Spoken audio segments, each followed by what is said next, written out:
Israel had once again turned away from God, and because of their disobedience, the Lord allowed them to be oppressed by Eglon, king of Moab, a cruel ruler who dominated Israel for 18 long years.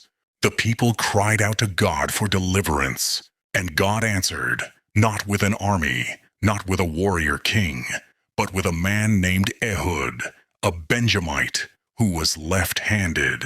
In a time when strength and skill were judged by appearance, Ehud stood out for what many would have considered a weakness. But God saw an opportunity.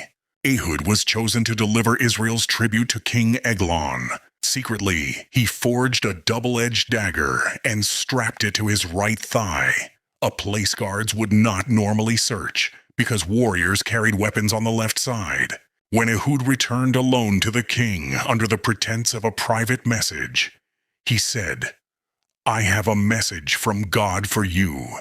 As Eglon rose from his seat, Ehud reached with his left hand, drew the hidden dagger, and struck the king. Ehud escaped while confusion filled the palace.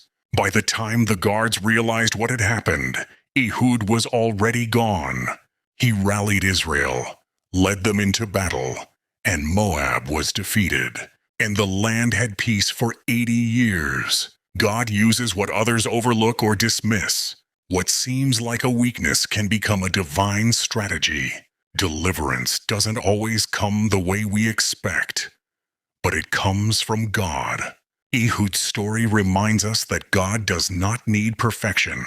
He needs obedience. Type Amen if you believe God can use anyone for His purpose, even the unexpected.